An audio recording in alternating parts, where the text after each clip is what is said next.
You are live. Hey everybody, it's Dave with Dii. Thanks for tuning in today. We're going to have Joey De Leon with us today. We're going to be talking about rhythm and the handpan, and also about his adventures with learning to play the handpan a little bit. As a percussionist, he always has to learn a little bit of something new constantly because there's so many percussion instruments out there.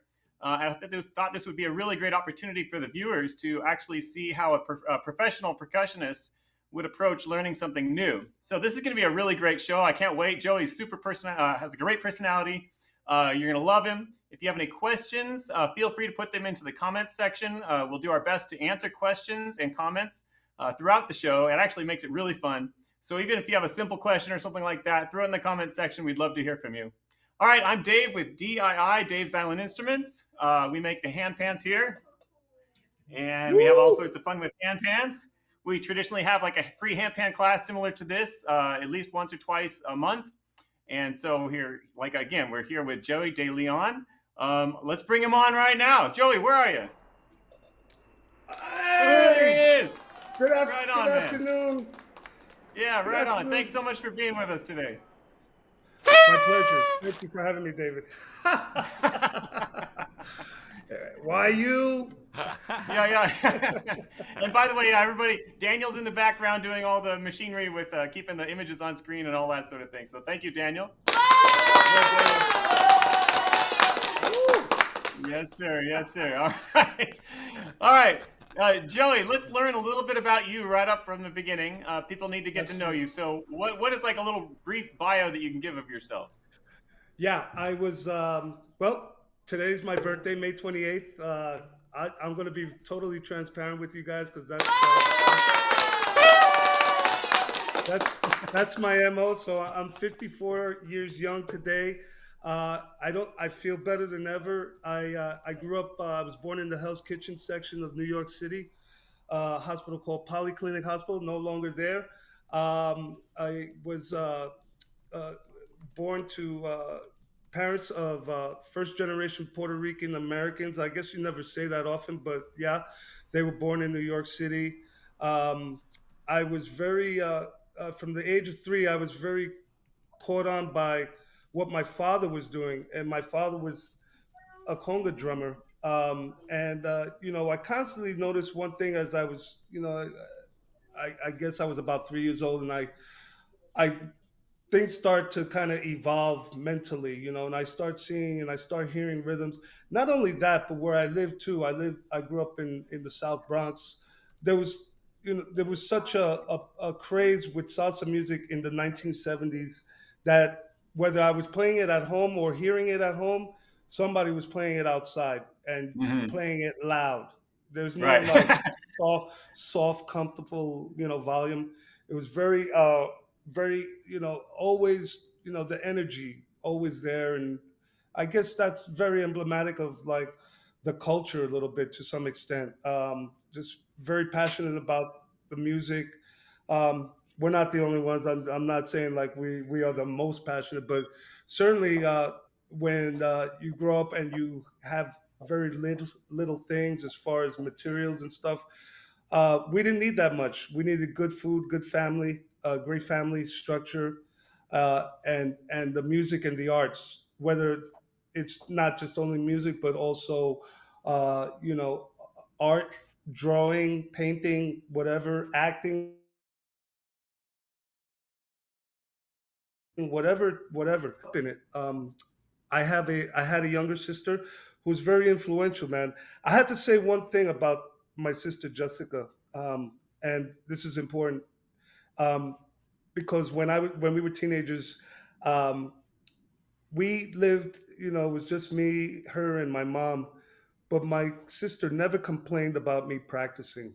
I Nice. tried to recall when she ever did, and we fought a lot. I mean, just typical. But when it came to that, and I think she knew, like I was very serious, and so she, man, she just let it rip, and just like, hey, go get it if You you know, love you what know you what? do. On that point, let me interrupt you real quick because when I was growing Mhm. up, I started playing drums when I was 10. So I got my first drum set maybe when I was 11 or something like that, right? So I Right. would play drum set in my bedroom for hours, hours. right? Yeah. And kind of similarly, I don't remember my brother or sister ever complaining. It was just kind of interesting, right? I don't remember my Yeah. parents complaining. I was like, wow, Yeah. and it's amazing. Yeah, It's funny, like, and it's almost seemed like when we weren't, when that situation was, we'd be quarreling. It was like, we lived in New Jersey for a long time, and we would go, but we were very close to New York, so we would take the George Washington Bridge, and every time it'd be it'd be an argument. Well, I want the bridge has two levels, a top and a yeah. lower one, Okay. and and I always liked the bottom because it was kind of quiet. It was kind of like, and there was less traffic. I think that's what it was. Yeah, And my sister liked the top. I mean, everything that she could do to like throw a wrench in the bike spokes, man. She was totally like, yeah, I'm gonna mess with this guy, man. yeah. So she was a trailblazer though, man. She was unreal. Awesome. I, So let's move it forward a little bit. So you yeah, ended up moving to LA at some point, and at some point you yeah, became a professional percussionist. So how, yeah. just in a nutshell, how did that happen? Well, here's the thing. I went to Manhattan School of Music. During the course of my high school years, I got drawn into classical music. I thought it'd be, there was a couple of conscious things going on. I didn't see too many people looking like me that, um, like in a different setting. I could always count on what I grew up with, but I wanted to move the needle a bit in terms of the perception, the awareness of what people from other places can do. And Yeah, so but that wasn't the main motivation. But certainly it just started growing on me a little bit more. But that was also because I was starting to feel confident, and so I was definitely yeah, like able to like kind of put my chest out of a little bit in front, not a lot, but yeah, as a 15, 16-year old, it certainly felt good, and it felt empowering that I found something, you know, uh, sooner than later that I wanted to do for the rest of my life. So anyway, fast forward, I got into Manhattan School of Music by the grace of God, and one really arduous summer, two of them actually, my junior year and into my senior year. I just practiced my butt off, because I was behind. I didn't play mallets that much, but my music teacher in high school let me take the xylophone home for the summer, so I learned a nice. Bach Prelude Yeah, and Fugue in D minor. I took one melody, the top melody, and I used that as my audition for for what is called the preparatory division, which was a pre-college. So I auditioned for that going into my senior year. Uh, I got in. I struck an unbelievable relationship with my then teacher. I got to mention his name, Mr. Jeff Krause. He's still around, and he's still teaching there on every Saturdays during the school year. And I fell in love with the culture, man. The thing was is that like at Manhattan, as opposed to Juilliard was still very stiff in terms of classical, classically dense. Now it's a lot more open. Whit Marsalis has really opened up the yeah, floor, and yeah. like, there's a word called jazz that's now allowed to say over there. So, but Manhattan, but Manhattan School already had that stuff going, and in fact, my first year into college is when they really opened it up, because they only had a graduate division, and then they started with the undergraduate division my year. So it allowed actually even those people outside the being a jazz major to be involved in jazz combos and stuff like that. So this is where my percussion thing came back, because I literally dropped it for 4 or 5 years. I didn't Okay. touch a conga drum or anything. I Yeah, just totally deviated away from it. yeah, And then, but being in those combos, I had guys like Steve Teray, um, Justin DeChocho, who was a world-renowned teacher, who was famous for being a percussion teacher at High School of Music and Arts, LaGuardia, long-standing reputation, and several others. And they allowed me to, like, hey, you know what, I play, Andy Gonzalez, may he rest in peace, another person that, like, was involved in teaching the Latin jazz combos, or Latin jazz combos. It started morphing into that because, obviously interest grew as long as the minute we found out that there was going to be entry allowable for us people that were classical majors but wanted to play other types of music. So I just, man, I had, you know, I hate to sound cliche, but like I had like teammates, man, like in my Yeah. percussion department that were very supportive, man, and like, they knew I had a lot of catching up to do, especially my freshman year, and I hadn't even played four mallets yet, and like I'm seeing all these guys, and I'm overwhelmed. I'm like, am I going to survive it, man? I don't know, but I had a really great guy, particular Paul Gagarin. His name is River now, River Gagarin, but he he uh, he changed my life. I would hang out with him. I listened to everything. I just would try to soak up anything and everything that he had, just so I could, get ahead of at least get into some level, man, of where I could hang. I didn't mind Yeah. like being, at the low totem pole. I just wanted to see myself evolving, and I think Yeah. that was the Yeah. beauty. Is like I saw myself growing, and Right. so anyway, fast forward. I know I hate to sound so slow, but I didn't even throw that in. But moving to California wasn't as much of a musical decision yet. I'm going to tell you a crazy story. Baseball is my first love. Okay. And when I was 9 years old, I was watching the World Series versus your Los Angeles Dodgers, and the camera took a shot of left field, the parking lot, and I'm looking at these tall trees, and I'm like, what is that? I mean, it just looks so picturesque. Yeah. It's just a parking lot, but it's the palm Right. trees, and like I'm Yeah. totally enthralled. I'm engulfed. I'm enraged with like excitement, Yeah. and I'm like, man, I gotta go here. So I gotta come here someday. Um, and it was always a goal, man. It was always a goal, whether I was gonna live here or make a living. No. Fast forward, um, I'm 24. I had just done 2 years of traveling in Europe for the first time, so I started getting my traveling chops going. Yeah. That was forever life changing, in terms of just God. I was in this small world, and like I remember telling a friend, like, "Hey, man, in the city, like I only refer to New York as the city, not realizing, well, these other people that I'm working with, they're from other major metropolitan cities, and but I called New York City the city, and Uh-huh. so." Yeah. I remember somebody calling me out on it. What do that's not the only city. And I didn't think about it, but that's how small my cranial world was, man. All And right. I just could, and so I got out here, and the first couple years I had a regular job, man. I couldn't break in for nothing, man. I didn't know anybody either, and that didn't Yeah. help. Yeah. It's hard. Yeah.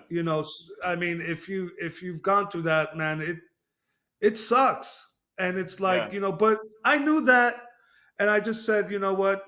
I took a regular job, and worked in the craft services and stuff like that for a couple of years. Yeah. And then I got the itch because one night I was listening to a radio station called then ON 88.1, jazz radio, Cal State Long Beach, now KKJZ. And there was a disc jockey there named Jose Rizzo, who's still there. And he played a guy that my dad always mentioned, a guy named Francisco Aguabella, who was uh, a Mount Rushmore of percussionists, because he was the first one to bring folkloric music into Afro-Cuban folkloric music, especially in terms of drumming. And I was starting to get into that big time, and I needed to get something going. Like my job, I was feeling like you know dissatisfied, but I was more thirsty to do. music, and Yeah. so I found him somewhere in Pasadena, and he was playing somewhere, but I got lost. I didn't. I just had gotten a car, so I was learning. I had the old infamous Thomas guide. I didn't know how to, I didn't know how to even navigate that, and that was so. I turned back around. I went home, and I just said, I'll figure it out. And somehow I got into. I met him in the weirdest of places, and it was at a bakery. Um, and I said, I want to play. I want to play with you. I want you to teach me. And it started in that area where it was more folklore, and then it kind of traversed into like now I'm starting to kind of get in a more localized scene, but like in more with the emphasis of Latin music. And I had started with a lady named Susie Hansen, the violinist here in LA, um, and just started to make the rounds, man. But I needed to like kind of let people know that I do other things too, which is Yeah. always it's that's a cluster, man, because you know it's a competitive. Yeah, I get it. It's competitive. Um, I never viewed myself as that type of person, man. I was always more team player and Oh yeah, you're deflective. definitely a team player. Oh yeah, yeah. It was more deflective in terms of like, hey man, I'm not, yeah, sure, I'd like for myself to. Who doesn't like to stick out in some small way? It's like Right. it's kind of like a measurement of your success, of your hard work, or whatever you put into it. Yeah. Sure, you want to be recognized. I was certainly one of those, but I wanted to do it in a team fashion where it wasn't just like all me, ah ha ha ha, Yeah, Michael yeah, yeah. Jordan. Whether you want to make that analogy, but it was just like, okay, but this guy's like, you got to put like an asterisk with that guy because he kind of deserves a little attention here. You might want to take a Yeah. look into what he's doing. And I just David. I just started being a rat, man. Just being everywhere, man, and just Yeah. going out. And that's what you had to do. I mean, I don't know how things are navigated these days because obviously there was no internet, there was no social media. Well, if there was, it was certainly more Jurassic Minimal. like Yeah. than Yeah, what it is today. yeah. Jurassic. You know what I mean? Yeah, Yeah. it was like, Yeah. oh, Yeah, man. let me get a pen. The Rolodex was still in fashion. Yeah. Like so the date book, the date book calendar, Yep. it's just kind of crazy where we are in our lives right now and how much technology has just sapped us in, man. It's just like, Oh, totally. yeah, Well, well, you're well, not getting well, out. these days with social media, I'm able to see what you do a lot of times. So it's really cool. Sometimes you'll post pictures of you in the studio and that sort of thing with notable people. Totally I awesome. want I'm to always super impressed. I want to talk to you about that because I know there's kind of, and I think we touched on it the other day when you came over uh, and brought the handpan, and it was the fact that like today is just, man, it just works so differently, and and I, like I kind of have to go third person, like yeah, Joey's gonna put a video feed up, put the camera up, and go, and Joey's gonna go live. I'm not gonna say me. I'm not gonna say me. Right, right, right, It's right. Yeah, it's kind of like this thing that I have, and I just like, again, the deflection thing, man, is just like yeah, I'm gonna work that angle, man, and see if it at least like people can understand, like, hey, this is what you have to do today. I mean, yeah, I'm sorry, everybody, like and it gets confusing because it falls into the myriad of, well, this guy's, it's all about himself, yeah, yeah, yeah, yeah, and I hate that, but like we've literally, it's not the optimum anymore. It's mandatory, yeah, that we need to self promote ourselves. I mean, I mean that's what's been given to us, unspoken. You yeah, know, yeah, it's been driven at us now that we need to like kind of take that approach and like whatever hangups you have before, let it go, man. Because the next person's probably not feeling that way, and they just had have. If you have the tools here, man, you better use it. I just find it intriguing, man, and it didn't start that way, man. I had a couple of people that, man, they were putting it up all the time, and I was like, man, maybe maybe I should, man. Maybe it'd be interesting. And that one day that I did it, man, it was like, man, about time, man. Uh-huh. Where you been? Yeah. And I We're gonna said, give some yeah. shout outs real quick to Okay. some people. There's Pamela from Ventura is out there watching. Nice. They're all ready. Randy was here, but he was waiting for some training, so I think we're gonna get into that. And then We'll get to it. yeah, we'll get to it. Diva in San Diego. Yeah, Diva. Give Me Liberty in New Mexico. Wow. Awesome. Tanya Green right. says aloha. Aloha. 808. Philip Goy. Bonsoir. Good evening. Awesome. You must be. So we got worldwide going on. So thank you. Yeah, Joe, right for- on. for- Right on. Beautiful. Man. Well, yeah. Hey, speaking of that, yeah, let's move ahead. Let's so there, again, two things that we want to talk about today. Basically, the primary subject is how you learned the handpan. I mean, literally, you've had it for 3 days. So the process of learning, and then we want to get into some rhythms too, because you're like a master with the rhythms. So let's. So I literally got that handpan to you on Wednesday night, I believe. That's right. And so, That's correct. So give us a little sample of what you've done so far, and then let's just talk about how the methodology you used to kind of get yourself to where you're at now. Okay. I'll give it my best. Now, again, these are not these are things that may be a little bit different from normal, but just bear with it. Yeah, man, go for it.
Still don't have that harmonic stuff yet. Yeah, man.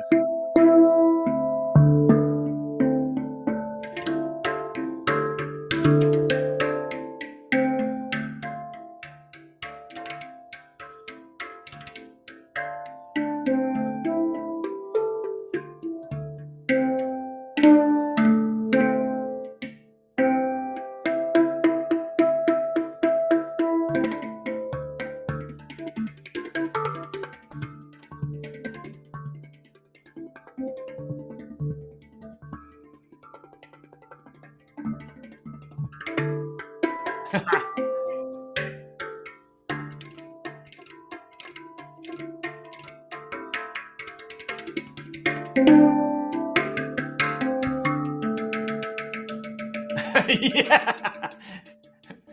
I like it. I like it. I like it. I like it. All right, Don't so try let me just give you, here, let me give you a couple quick observations on my end. So first of all, it seems apparent. It seems apparent to me that you are comfortable playing in front of people and trying something new. So because you just, when I asked you to play, you're like, sure. And even though you're still probably feeling uncomfortable inside, you went for it, right? You're like, okay, I'm going to try this, try this, try this, try this. And a lot of music that you play, I'm sure, even out in the studios and stuff, you constantly have to be creative, right? You constantly have to be pushing the edge of like what you're comfortable with, right? So I just thought it was interesting that even just with 3 days of experience on the handpan, you're already doing some really cool stuff, man. Oh man, you're crazy. No, man, I, that was I'm great. gonna There's some I'm good gonna Venmo you. I'm appreciation gonna Venmo coming. you. Okay, please do. Tonya All right, Green, go ahead, Daniel. she wants to pick her jaw off the floor. Joey, you're amazing. Give Me Oh my Liberty, God. Love, and Athena Stamos is. All right. Yeah. And we also got Lisa from Spain saying hola. So we got worldwide. Hola. Oh my God. Gracias, España. Muchas gracias. Bendiciones. All right. All right. So with that being said, so seeing what you've done so far, can you get just, again, you've had 3 days to practice. I don't even know if you practiced 3 days. You probably practiced maybe an hour, maybe at most. I'm just assuming because you're a busy guy. Well, yeah, we don't have to talk about it. That's okay. Yeah. I mean, But, I didn't have as much time, but yeah. Yeah. I just tried to do what I could. But exactly. But with that being said, you probably hyper focused at some point and decided, okay, I'm going to give it a try and do some hyper focus on it. So what is your methodology? Did you put yourself in a certain room? Did you give yourself a time frame? What's your emotional state like? I gave myself today a good hour. Yeah. Well, first of all, an hour to kind of prep setup, and just kind of also just kind of clean the area just to make sure that the aesthetically like everything's okay. Okay. Except the light, obviously the lighting. I mean, these things are a bit important, and I want to thank Daniel for assisting and giving great tips for lighting, because that's also important, man. Just to have a nice clear picture view and stuff like that. Yeah. But what I did was, yeah, I would say between Wednesday, well, more Thursday. Thursday is when I really like kind of touched it, because I was kind of, I just kind of had to think. I said, you know what, I don't know what I don't know what I'm gonna do. So I just put some thought into it Wednesday night, and Thursday I just really just started messing with. I mean, how did I play? Hold on, how did I do it? Oh, okay, hold on. Just kind of getting the ascending scale. Yeah.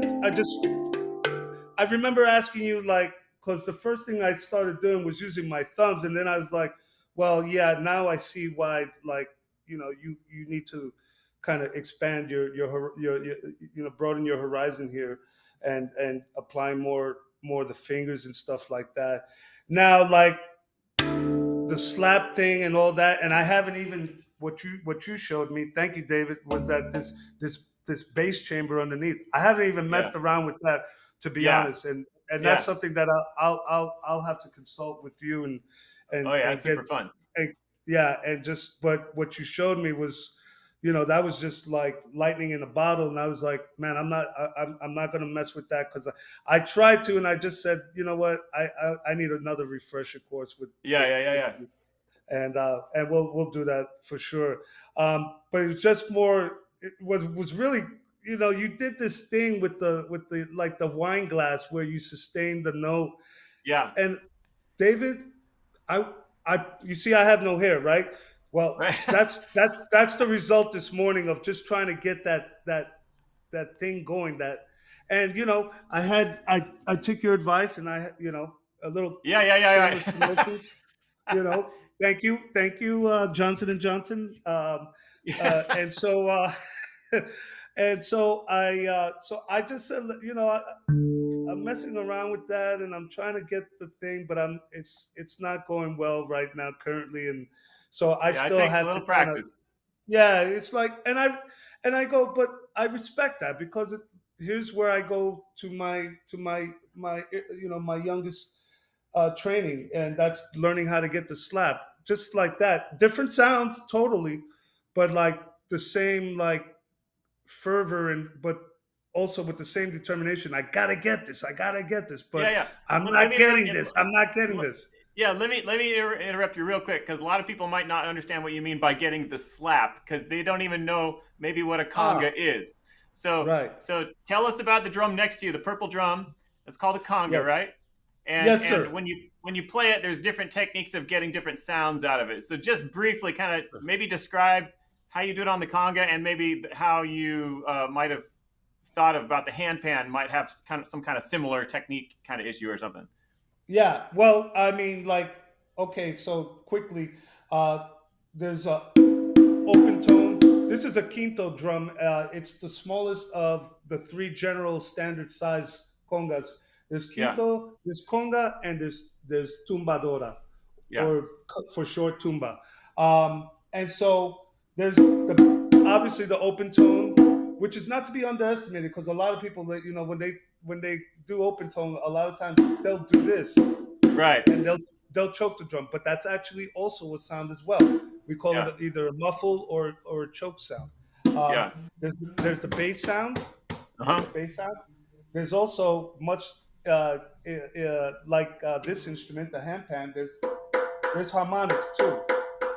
Not as varied as this one, because obviously this has a scale, but Yeah. nonetheless, I can get creative and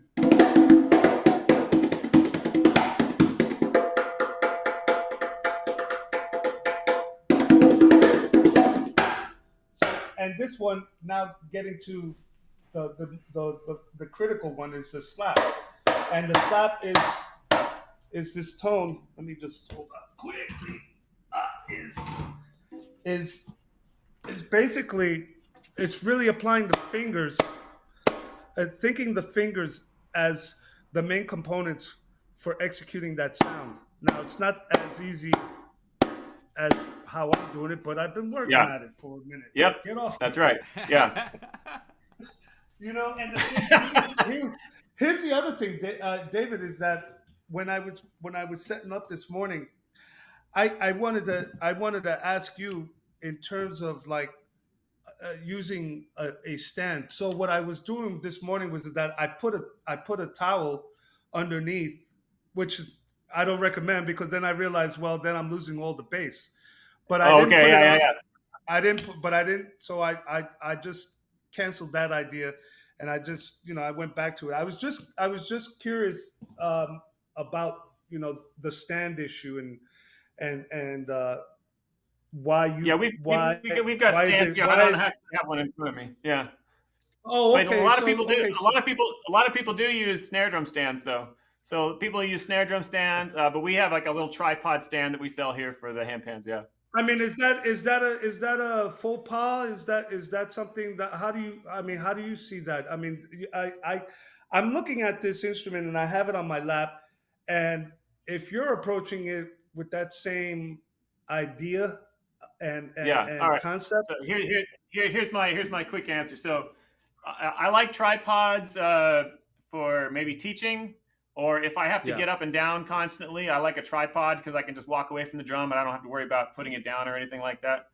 But my personal preference for performing is to have it in my lap, because there's several reasons. The hole in the bottom, depending on Yeah. how wide your legs are spread apart or together, you can tune that with your legs.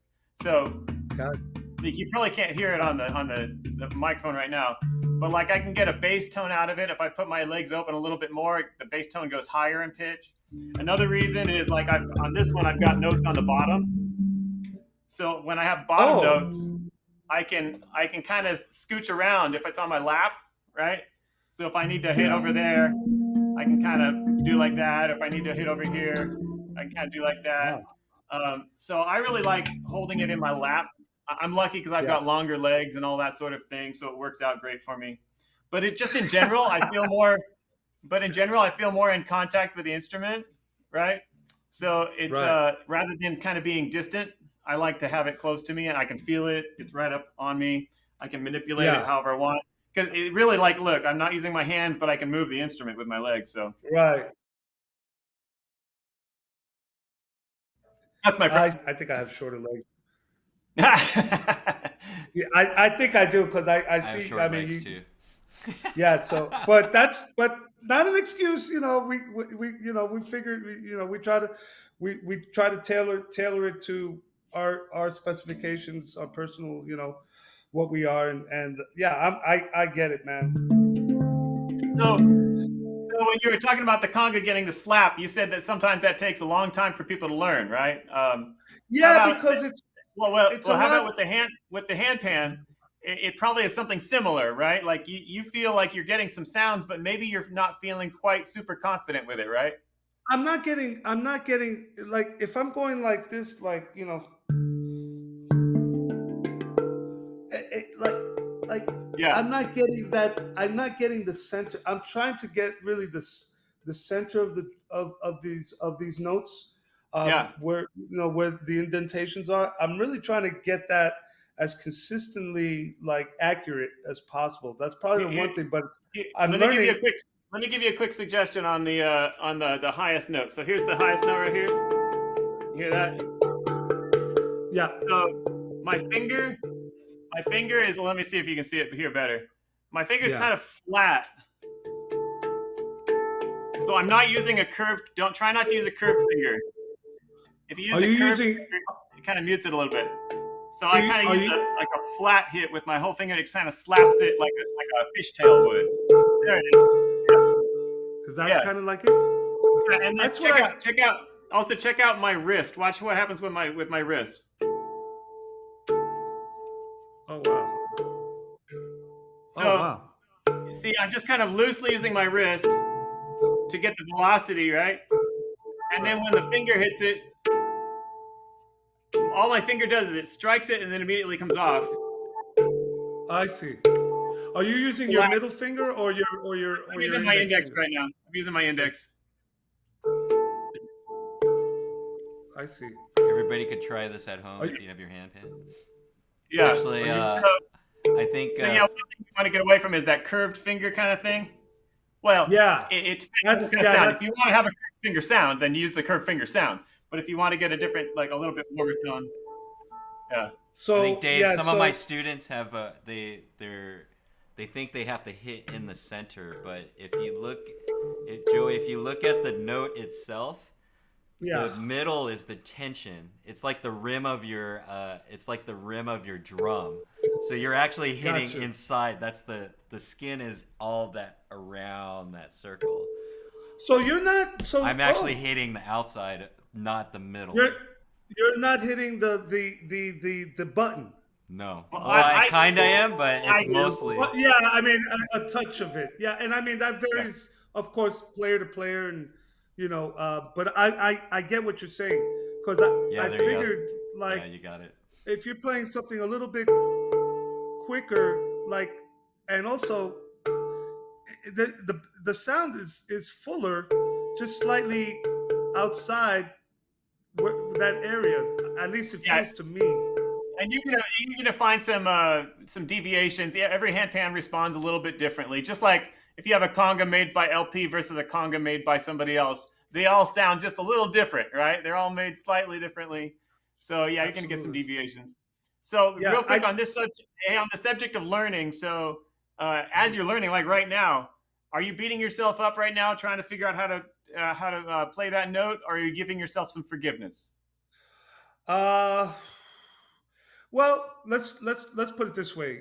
Yeah, I there's a level of forgiveness because it's just like, well, I guess we're all like, when we're trying to learn something new, I think especially after the last 2 years, obviously with what's been in the air, we've all picked up kind of a new hobby or a new vocation or something like that. I'm sure you guys did. I certainly did. Not on this instrument, obviously, but Yeah, yeah, in another field. And what I learned, is that, man, and excuse my language, but one has to suck for a while. that's true. There's no running away from it. It's Yeah, just like, like, yeah, you're frustrated that you're gonna have a good practice session and sometimes you're not. yeah, But that not is the one that you should be paying attention to, not the good ones. yeah, It's the ones that weren't so good, because those are the ones that are going to have the lasting impact, because it really got you to the point where you were boiling, and yeah, I mean, to the point where you just put the instrument down. Hey, I'm giving you a timeout here. yeah. You know, and I walk away and whatever, just get myself recomposed, man, and instead of like, unless I'm really tired for the day and I've done so long, I just get back at it, man. And Yeah. I give myself a break. I'll, you always, I think with the frustration when there is progress, you gotta give yourself like, yo, you know, you gotta be your own hype man too, because you got to Yeah. believe that you can do this. Yep. It's just like I haven't broken through, and everybody's so impatient, man. I mean, we're Right. all we all carry that gene, man. It's like you can't do Yep. anything about it. So Yep. what what's happened as I gotten older is that I practice slower, man. I just like I'm not, why am I, I'm only gonna keep messing up if I keep going too fast, like why don't I just like slow it down, slow mo. And slow Yeah. mo is one of my favorite things. It's just like because I can like look, for instance, like I was doing this crossover thing. Yeah. Yeah. Yeah. Yeah.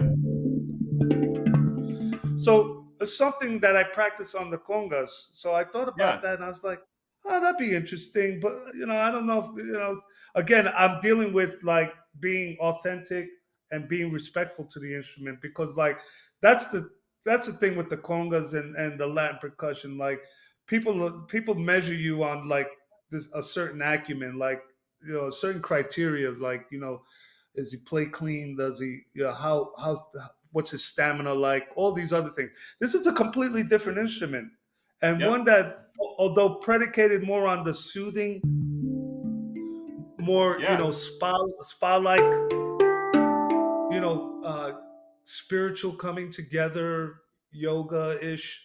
But I Yep. also think like the instrument has a level that it can go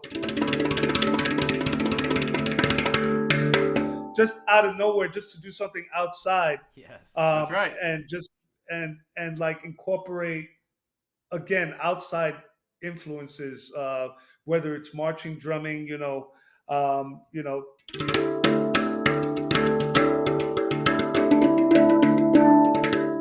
Now I haven't done anything transferring. I'm just playing just basically the side. So it'd be interesting how I can kind of do what I guess you call it stickings or something, or just hand placement. How I do that uh, in relationship to the instrument, but also not making it look like a technical, like I'm putting on a technical performance, because that's a buzzkill for me too. I'd like for it to have some kind of connective tissue, man, where like you can do this too.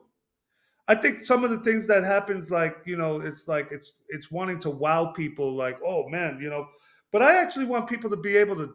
I'd like for people to be able to do it, man, because I had somebody that presented some things to me that way. That is like, yeah, just like learning how to do flam taps, Uh huh. just like that, Yeah. something like that, or and just coming up with combinations.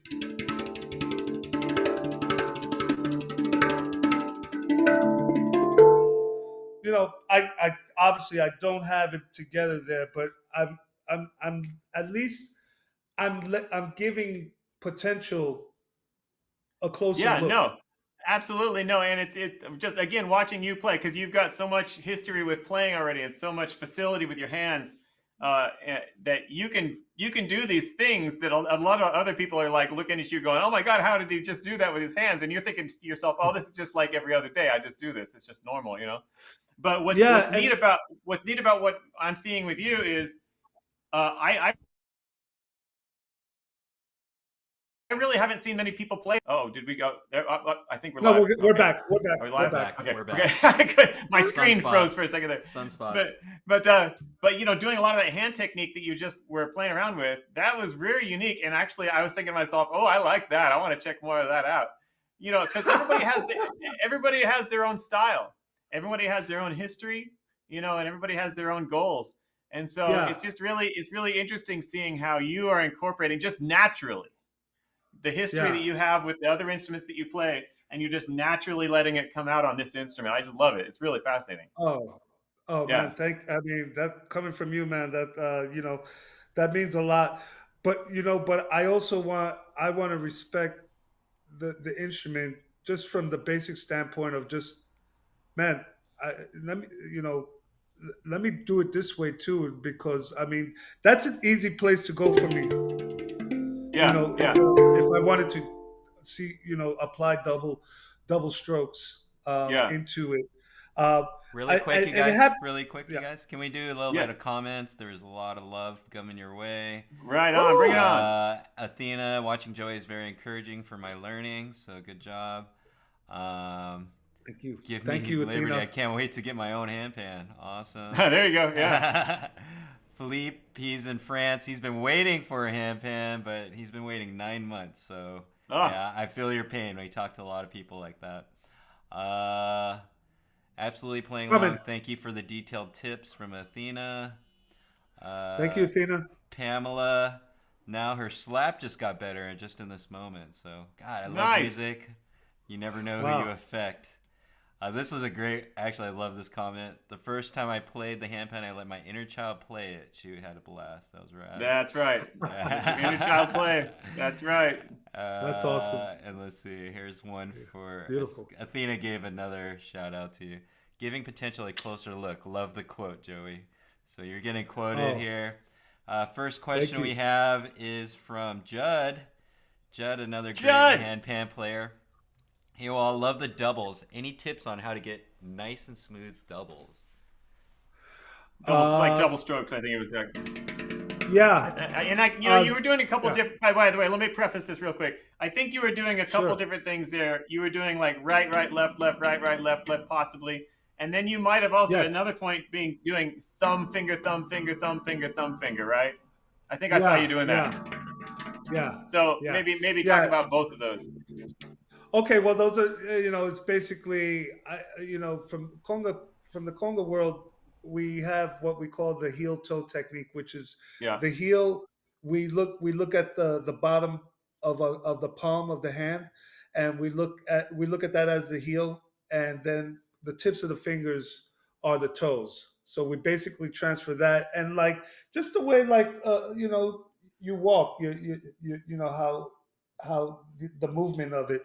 It's just kind of like that. So what I did was kind of like I started with my strong hand, my dominant hand on the palm, and I just started like that, and then I followed with the tip on my less dominant hand. I'm left-handed, so I started with left, right, which is the toe, another toe on my dominant hand, and then concluding with a bass tone on my less dominant hand, that being my right hand. So it sounds like almost like a samba if you like, or a bossa nova if you start slow. Oh, I know what you're doing. Okay. That's one aspect, one way to do it. What about doubles? So real quick on that, let me just interrupt real quick. So on your dominant hand, you're essentially going strong beat, upbeat, strong beat, upbeat, and the other one is going strong, middle beat, upbeat, and so your less dominant hand is putting all the other notes in it. So, but one hand is basically going down, up, down, up, down, up, and the other one. Yeah, exactly. Right. Okay. Yeah. It's the placement of it. It's not like mama dada. It's not like that. It's kind of like a puzzle. It's like kind of fitting into a puzzle because I'm kind of going here. This is the rhythm, and then the counter is there, right? And then this is another strong emphasis there, and obviously that. There's a couple different ways. This, you could do it also just with starting, with the base, with the heel of the palms and going there first. Yeah. And I'm getting kind of nice sounds from just that. Some multiple, not chords, but intervals. Yeah. I imagine if I could kind of get a little bit better situated with doing that and finding where the notes sound the sweetest, then I will be on the trajectory to getting better sounds. I'm into sound, man, and I'm into getting good sound. So Yeah. that's an aspect that I I think is really critical in the formation of your style, and everybody's capable of acquiring their own style. But I say, like, don't underestimate the power of working on sound. Even, yeah, for Yeah, just sure. the quality of sound. So like we actually do that a lot here in our classes. So we usually start people out just getting a sound on the center note, the ding note, Right. and we'll just do it like we just say, okay, breathe. So one of our main things is just breathe, right? So because a lot of people when they practice they forget to breathe, they start holding their breath and stuff, right? So True. what we do is say, like, do 4 on each hand, 2, 3, Right. 4, and you're just looking to get a quality sound out, right? You're not looking to be Right. flashy. So, and you can do that on basically all of the notes, So you're just looking to get a nice quality sound out of it, yeah. Cool. Let me ask you this, David, and for those out there that may be asking the same question. What do you feel like the index finger is probably the one that is utilized the most? Or, I mean, I guess after a certain point, I mean, maybe it's infinite, because you start applying other different styles to the instrument. I mean, certainly tabla is definitely like the one instrument that, like, I'm looking at this instrument, I'm like, man, this is like a potential of being somewhat tabla-ish. Yeah, tabla-ish, yeah, definitely. Yeah. Well, yeah, I would say just generally, I think most people play with their index finger. Okay. Thumbs is somewhat common though. A lot of people like their thumbs. Well, yeah, I mean, the way you're doing it, it looks super flashy, cool. Yeah, it looks like, kind of cool too, right? It's like kind of like you're flapping your hands a little bit. Yeah. Yeah, it has a polished look about it. I think Yeah, it yeah, yeah. depends. So you can I think it definitely do depends your on your the hands. What I found is, sometimes guys have bigger hands. Sometimes women have the smaller hands, and then it would Right. depend on, I think, how your finger goes out. Usually, what I do for Right. new people that come in, I go hit the ding. Whatever finger Right. they use first, that's their dominant finger. It's kind of like Yeah. when you Right. step forward, whatever that's your foot forward or whatever. Right. dominant foot or whatever. Yeah. Yeah. Totally. Yeah. Well, cool. Hey, you know what? Let's transition a little bit to the second half. Let's talk about some rhythms. So I know we've been generally talking about rhythms so far, but with your limited experience with handpan so far, but your huge experience with rhythms, world rhythms, and all that sort of thing. Why I resent that. Like, well, how would you maybe approach the handpan with like Afro-Cuban, Brazilian, pop, African, that sort of thing? Like, let me just give you a little sample. Just giving you a little sample. I did another video at some point with Greg here at DII, and I was just doing like maybe let's just pretend like I was putting the clave on the high A.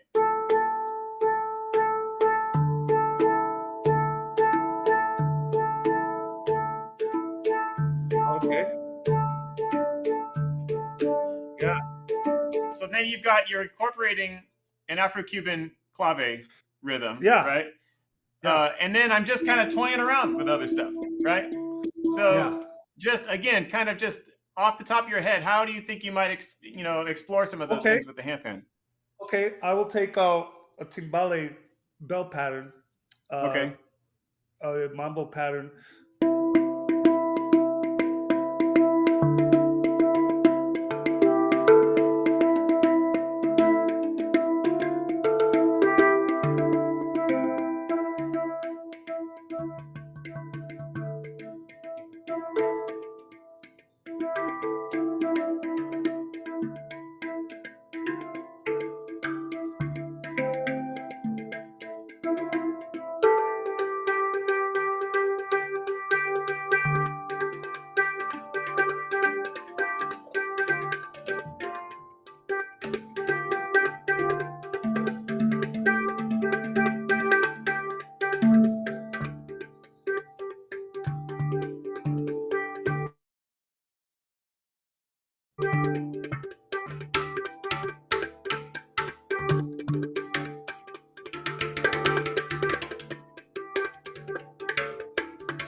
Nice, man. Like hey, so I love that you brought up the.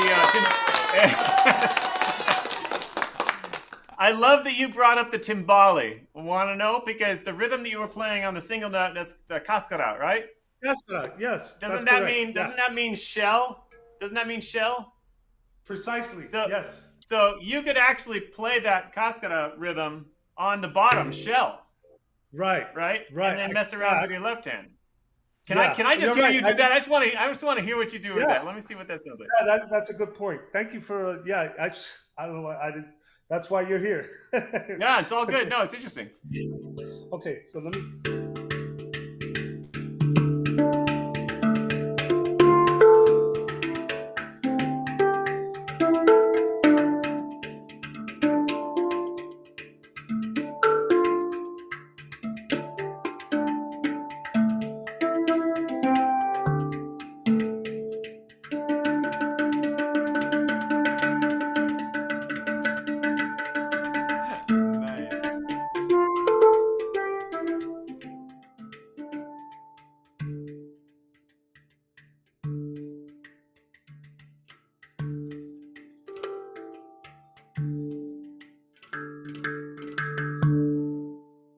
Nice. I Wow. love it. So That was awesome. I love it. Oh my god. That's really fascinating because the timbale rhythms really, to me, are something that you could really kind of work with on the handpan because you've got the rhythm, so you could put the rhythm somewhere on that for the cascara rhythm, or even a cowbell rhythm. You can do a cowbell rhythm, and then on the timbales, you do a lot of like little ad lib stuff between the steady rhythm. So you've got a steady rhythm, and then you do a lot of ad lib. So that's fascinating. It works really good with a handpan. Yeah, I didn't. You just turned me on, man. I didn't think about using the bottom, and so when I was doing it, I was kind of getting stifled because I was like, oh, you know what? I'm not gonna hit the note in the right spot, and I'm being, why am I going any faster? I mean, slow it down, buddy. Give you a speeding ticket. Give me a speeding ticket, man. I deserve it. I guess I don't know. I'm digging this so much that I just want to elevate my playing too at the same time. But that suggestion right there, I would certainly like this. Yeah, that idea alone, I mean, is like Pied Piper stuff, man. It could go somewhere else, man. It could definitely move into something else. But just having the clarity that, like, just by me putting the hand right there, maybe I got to find a better position. Certainly when your drum, because it's nice to have that tone. That you have underneath, because I noticed that was really clear. Dang, so, but nonetheless, oh my god, that's so but crazy. it's pretty amazing, man. So I've got real basic knowledge of timbale patterns. So I mean, you got the cascara, right? Yeah. But then the left hand, doesn't it do like an open closed in the low timbale? Yeah. Well, if you're playing, yeah. Something like that. Yeah. Something like Yeah, you're pivoting on 2 with a closed tone, and then opening it up on beat 4 generally. So it would be like this: 1, 2, 3. I'm going to be in 2/3 clave. 1, 2, 3, 4. 1, 2, 3, 4. Oh yeah. 1, 2, 3, 4. 1, 2, 3, 4. 1, 2, 3, 4. 1, 2, 3, 4. 1, 2, 3, 4. So forth and so on. Yeah. So I can. I mean, I'm using the low note, which is I'm replicating what that low timbale drum would sound, because it's kind of it has kind of a drone thing going on there. But I would definitely use it on that. But I won't limit myself.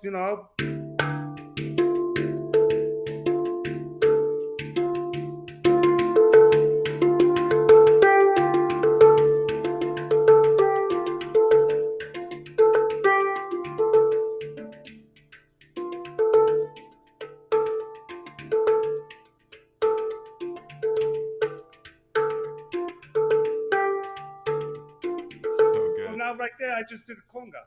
So like. Yeah.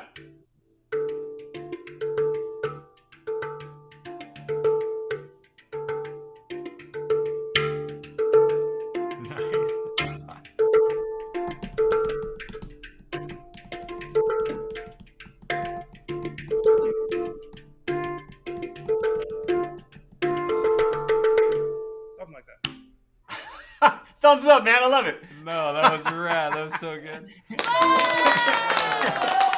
Hey, real quick, you guys. There was 2 questions I want to finish or answer these for these guys. One was the Windex question. They I knew that would come up, by the way. That's hilarious. Yeah, go ahead, Daniel.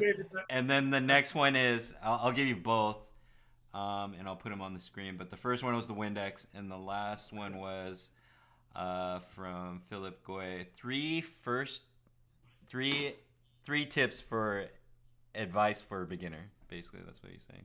All right, let me do the Windex first, and then we'll do the 3 tips for beginners. Yeah. All right, so the Windex, just FYI, this one got me in trouble on a previous episode at some point. So the handpans that we make here at DII, you can clean any of the handpans here at DII with Windex or water. And I was basically saying that if you need to clean your handpan made here at DII, use Windex or water. But somebody out in YouTube land used Windex on a handpan that was built by somebody else, and they said it kind of spoiled the appearance. And I'm just assuming that maybe the handpan had some kind of like frog lube or some kind of something on it that maybe it washed it away and kind of maybe made it look less than spectacular. So just FYI, what I was telling to Joey was on the powder-coated handpan that we make here at DII, sometimes the oils from your hand can get onto the surface of the handpan. And when you're trying to do a certain thing, like I was trying to show him how to sing the ding, which makes this sound resonate for a long duration of time by rubbing the ding, sometimes the greasiness from your hands can get on the surface of the handpan, and it just makes your hand slide rather than vibrate. So what my suggestion to Joey was just use the Windex to clean off any residue or any kind of oils that might have been on there. So that way, when he's trying to get that sound going, it'll rub against his hand and connect in a way that's more like in a vibrating way, rather than a slick way with oils and that sort of thing, because that will disrupt it. Anyway, so just FYI, that's what the Windex comment was just kind of cleaning it off. Again, check with the manufacturer of your handpan before you clean your handpans. Here at DII, you can use Windex or water on any of them. It's no problem. Hey, all right, Joey. Hey, for everybody out there, there's only one handpan to buy, and that's yours. There you go. So thank you, Joey. If you want to avoid any problems with Windex, David's a problem solver. That's right. We don't want any more Windex problems. Yeah. All right. So what was your three suggestions for a beginner? Yes, advice for a beginner. If you're serious, like I mean, my perspective is as a young person, but I'm saying like as an adult, and if you want to take this up as a beginner, look what I'm doing. I'm fuddling around. I'm dinging and clinging and not really getting everything. But I'm connecting with the instrument because it still has me on it. So I think, for one thing is to, I guess, be patient. First of all, give thanks to have the opportunity to do this. I say it sounds, again, another cliche, and it sounds like it's been overused, but I cannot help but really emphasize that, because I tell you what, man, music has gotten me through the darkest of times, the lowest of lows. I mean, I'm just being human here, folks. I don't experience, I'm not Teflon, and none of us are, so it's just coming to grips with that, but just knowing you love yourself, man. Love yourself that, you want to do this and that you care. If you don't care, don't do it. You're wasting your time if you don't. But if you care and you really are magnetized by this instrument and you feel like it can be a daily part of your life, well, hell, get on board, man. Get on board. It's a beautiful thing. Uh, that's the one thing. That's a long answer to what could be I could give shorter answers. Number two, discipline. I mean, like I talked to Daniel, gave me a little bit of his story, and Daniel's probably the one that has, it's amazing what he's accomplished. I think in like 3 years, like 3 or 5 years, picked up a ukulele, is crushing it, and then like in addition, also like picked up the handpan. Now, according to you, Daniel, I think like you picked up music really late as Yes. opposed to us, but it goes to show you, man, it ain't, and I said the word ain't, it ain't ever too late. That's It right. ain't ever too late. You got to have like a little humor too. You got to have a little breakup in it, and just like laugh, man, laugh about this. But even in that discipline, you're laughing, but at the same time, keep at it, man, keep at it, because laughing breaks it up. It's not, it doesn't have to be such a serious, grudging session. It should be a breaks of like just like reflection. Um, okay, analytics. Maybe I could do this way. Maybe I could do this. Take your time, taking your time, uh, taking your time, and asking a lot of questions, man, doesn't hurt. I'm a big proponent of that, especially something that I don't know, and I don't know nothing about this instrument just yet. I just got a piece of the pie, and when I say the piece of pie, 1/8, because I am lacking a lot, and I'm defaulting with some of the techniques that I've used in the past, and so I'm just really trying to like bridge the two together. But I want to, as a beginner, I want to follow all the steps. I want to do all the right things, uh, uh, and I think the third thing is really just being around good influential people, being around people, good influential people. David, like I need a guy like David. I need a guy like Daniel, because you know what? They're pushing me, man. They're not, what may seem like they're touting their, patting their resume. No, no, it's like, hey, this is, I was you too, and boom, all of a sudden you're killing it, and you're Nice. doing it, and and and just be humble, man. Just be humble, because Mm-hmm. that's one of the more important things in my life. Is just we're it's not about being better than the next person. No, just do you. Don't worry about anybody else. But when you be around others, be a connecting influence, man.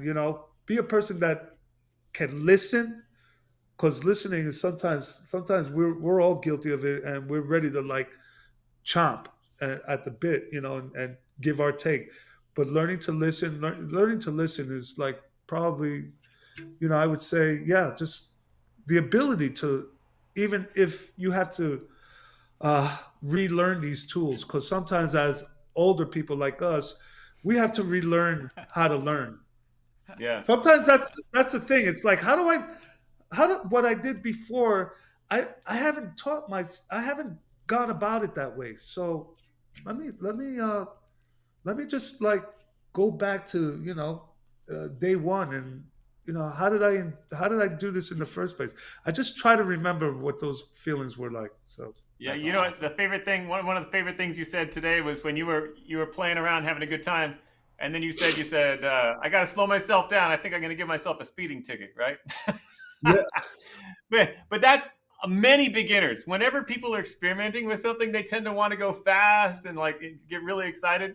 But yeah, sometimes well, just yeah. slowing down and just be conscious and putting in the work sometimes is necessary too, right? I'd be remiss if I didn't tell you that, like, man, I want to impress these guys too. Of There's always course. like an inch of just like, I haven't had it for a couple. I don't want, I've had it for a couple of days, and I just want to let them know, like, first of all, I appreciate. I mean, David, you came from Lakewood to uh, downtown Sunland, Yeah. California, to bring the drums. So it meant that much to you to come up here. I mean, we've been planning this for months, and it finally came to fruition today. Of all days, my Yeah, you your know birthday. Yeah. my day around the sun, and I'm just like, yeah, yeah. Hello. Yeah. Anyway, but it's days like this that I really take the time to look back. At the end of the day, I'm just gonna say, man, how my day started. Just a flurry of calls and texts and stuff like that, and hearing my mom, very much a very important uh, person in my life. That has been my number one fan. I'm just like, always never wavered from me. And I Yep. remember I had a small period where I didn't know what I want to do when I was 16, 17. And I remember it was a summer, and I told her I love music, but I don't, I know it's tough. I know it's a tough living. I was aware of that early on, and I was thankful that I did get that message early on, because it has taught me to be, if anything, more resourceful. Even when I Yeah. wasn't playing music, I'm not gonna make an excuse. I got to put food on the table. I gotta eat. I gotta stand. I gotta Yeah. provide. And sometimes, I know for people that are coming up, and sometimes like I come across a lot of people that, when they graduate school, and they go, what am I going to do now? Unless there's something that's happening in their life. So it's a bit of of discovery, and like, okay, let's see who you really are. Okay, do are you okay with doing something outside from music for a minute, but just keep staying with music?